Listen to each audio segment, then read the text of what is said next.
of what it means to be an American. I think they're going to be in the 5 finalists. Remember, many people talk about what they're going to do. I talk about what I've actually done.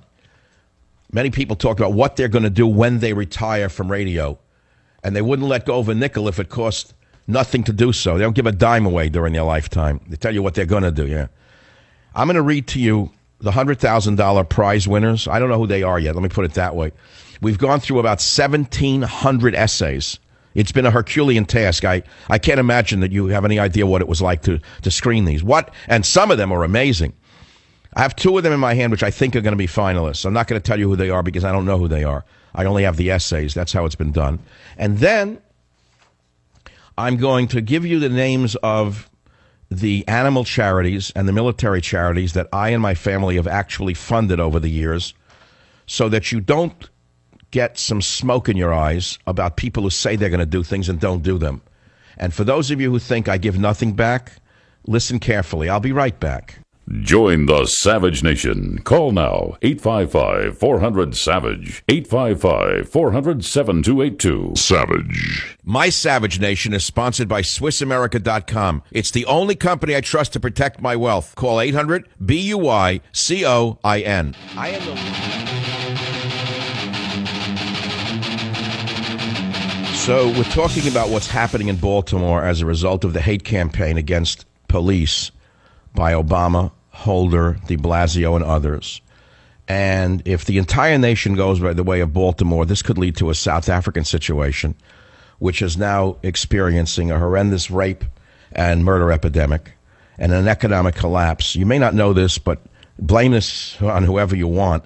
But as South Africa has fallen apart, Durban has slipped off the list of the world's 50 largest container ports. So the fact of the matter is that used to be one of the greatest shipping ports in the world, and now under local rule, it's falling apart. They're not doing a very good job of it. You can only blame the other person for so long. I don't have a lot of time here, but Hank wants to make a different point. Hank from WABC, please make your point. Go ahead, please. Yes, I was saying you were comparing South Africa to after apartheid, when I feel like it should be compared to South Africa before apartheid. All right, so what do you know about African to African life before the white man came to South Africa? No, I don't know South Africa's history before apartheid. But you're sure it was better. Your assumption is that it was better before the evil white man colonized it, right?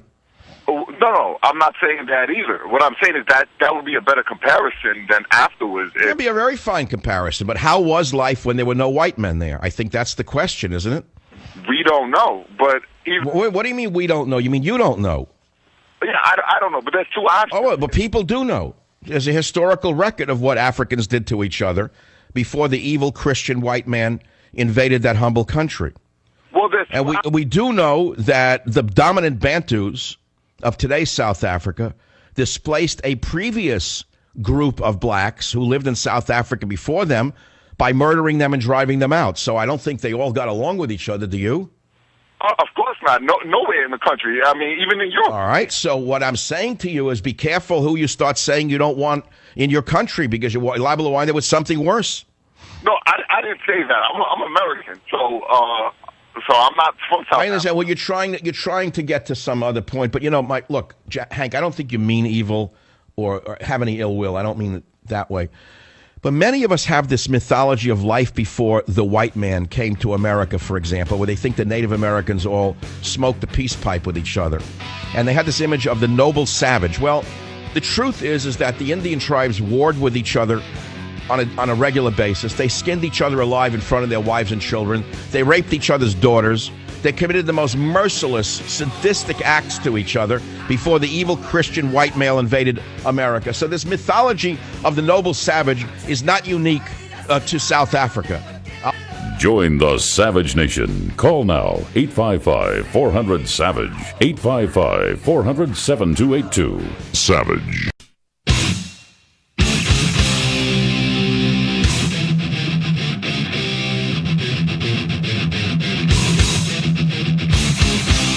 Warning: the Savage Nation contains adult language, adult content, psychological nudity. Listener discretion is advised.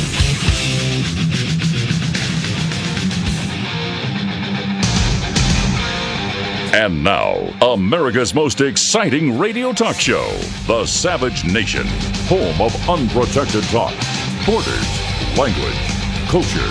And here he is, Michael Savage. There's a drive hit to deep right field. That ball is going, it is gone. Maris hitting his second homer of the day. And the Yankees' sixth homer. It is Michael Savage. Take the boy out of New York, but you can't take the New York out of the boy. As I imagine to fish my naked arm into a Coca-Cola box on a hot July day on Ludlow Street with big pieces of ice and soda on the bottom to fish out a bottle of soda, I am thinking about today's radio show and how the world has changed. Indeed, has changed because nothing stays the same. No, nothing stays the same. So, as I began hour one, I talked about propaganda used in World War II to defeat the Nazis and the Japanese imperialists. I talked about how we need propaganda against the Arab murderers in ISIS to show the world what subhuman scum they really are instead of glorifying them and making it sound as though it's just a difference in opinion.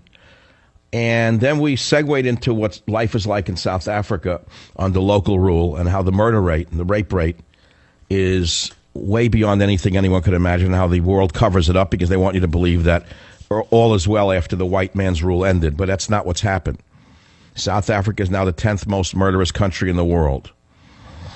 The survival rate, let's put aside rape and murder. What about life expectancy? You can't blame that on the white man. When the white man ruled Africa, just as apartheid ended, the life expectancy in South Africa was 64.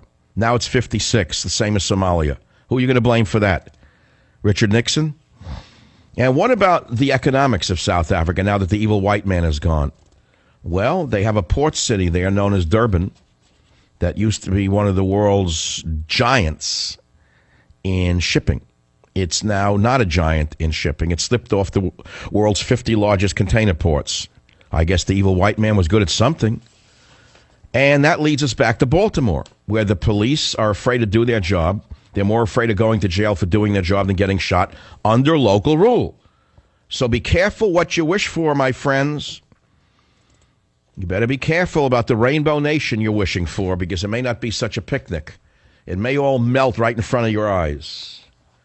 And now we move on to some other topics, random topics, that is. I would be remiss not to tell you that second week sales for my novel, Countdown to Mecca, were great. And once again, although the book outsold 4 other books in the top 15, the New York Times refuses to list my novel, Countdown to Mecca, in the top 15. It doesn't hurt me very much, but it should hurt you to show you that a once great newspaper has fallen to the level of being nothing but a propaganda sheet that will even hide the sale of a book because they don't like its politics. But nevertheless, I wanted you to know that, and I wanted to remind you that it's because of this audience that Countdown to Mecca had a great second week of sales. Again, something you won't be seeing anywhere soon, meaning a list. And I'd like to ask you to look it up in a bookstore this weekend and buy one for your father or your grandfather or your husband, because they will love it. Teach your husband to read this weekend. Tell him to put down that sports game and teach him to read a good book. He might actually thank you for it. I want to, again, apologize in advance for my slight cough. I've been very ill. I got a virus that I never thought would hit me. I tried everything known to mankind, and I think that's why I got over it in 4 or 5 days. But I have a residual choke. You can hear it in my cough, right? So, I mean, I apologize, but I'd rather do this than not do the show. I hope it's not too upsetting to you. Now, oh, that's bad. I should hit the cough drop when I do. You should hit. I shouldn't listen to that. The Savage Family and Animal Charities. We've done an awful lot to save dogs from pounds. Over 5 years, $150,000. We contributed a lot of money to prisoner pup training programs where prisoners were given dogs in prison.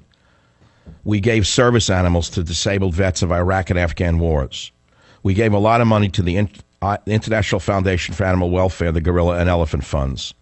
We have supported Chimp Haven in many ways since 2005. We paid for a bridge and a kiosk for the chimps, and they're named for one of the family businesses. We gave them money for their annual fruits and vegetables budget, for the animals. Chimp Haven, by the way, is the federally subsidized haven for lab primates who are retired to live out their life. It's a very sad story. I mean, what's done to these animals. You talk about the inhumanity of man to man. The inhumanity of man to man is one thing, which is bad enough. But what we do to animals is heartbreaking. You know, if you love animals, you could see the innocence of these things. And after they retire, instead of killing them, they go to this little place. They live out. I don't know what they do there. They get a bagel at night, a television show. There are 300 chimps waiting to get in, and they're trying to raise enough extra money to build facilities. We've pledged a lot of money over 5 years. I don't want to list the amount. Locally in the Marin County area, we gave $100,000 for a rebuild of the kennel for the Marin Humane Society. And we bought a washer and dryers on the commercial level for the staff. And we have ongoing intermittent support. And on a local level, on another level, remember I bought a van for that wonderful veteran and his dog. We bought him a van. Now, why am I telling you all of this? I'm trying to go to other loudmouths in the conservative media to let go of a nickel. Maybe they give up a dime now and again to a charity instead of talking about charities that they help support by having people from the charities on their show. That's a little different than letting go of a nickel out of your pocket. Maybe they've given more than I have. I hope so. I hope they embarrass me by showing the millions they've given away. There'll be nothing better than to actually see a dime come out of a conservative's pocket. But in my experience, the conservatives are the cheapest people on the planet. They make liberal doctors from the Bronx look like benevolent scholars. Most conservatives don't give a dime, by the way, to anything. They talk about how much they do by talking about the charity or having someone on from the charity because it costs them nothing. But to let go of a nickel from their pocket is another story. So I'm doing this to goad people to giving up some money for something instead of talking about what they will do. Now I want to read you an essay. I really shouldn't because my voice isn't good. I should fake the show today and let you do the talking, but it's not in me. So I'll read a piece of a winning essay. You know, okay, we got 1,675 or 1,700 essays for the winning $100,000 scholarship program. Oh, by the way, I made a commitment that 50% of all royalties I receive on Countdown to Mecca, write it down. Write it down, make a note of it. Write it down in cement. 50% of all royalties I get from Countdown to Mecca sales, I will give to the Savage Scholarship Fund, period. So every time you buy a book, remember that. You're doing good as well. So, you know, you get a lot of essays, and there are certain disqualifications in them. And one of them is they can't identify their race. We don't want to know anything about their race or their country of origin because it tends to bias the judge. And many of the kids have been trained to give their race in order to bias the selection for colleges and scholarships. The minute we see them telling us where they're from or that, no matter how good the essay is, it's a DQ immediately. I want to read you something we got the other day that's awesome because nobody wrote anything like this. Most of them tell you what's good about America and what it means to be an American, which is what we want. Here's a different one, though. It came out of nowhere. Ready for this? It opens like this. It's called Dreams. It is the morning of April 29th, 1945. The men of the 42nd Division of the United States 7th Infantry approach a strip of railroad outside of a large industrial complex. The spring breeze fills their lungs as they press on towards their destination. Suddenly, the sweet breeze is no longer fresh, but turns into a familiar smell to these men who have made their homes on the battlefield. It is the smell of rotting flesh baking in the sun, and it pervades every thought of these men as they approach these forsaken boxcars sitting on the tracks.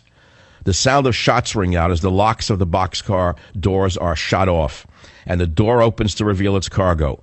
A bloody hand reaches out of the door as it opens. No, not reaches, but instead limply falls out as the rest of the corpse follows it. The door of the boxcar is flung open the rest of the way to reveal what is inside. Nearly 70 bodies of men, women, and children are stuffed inside, their emaciated bodies shriveled around their skeletons and eyes sunken in their face.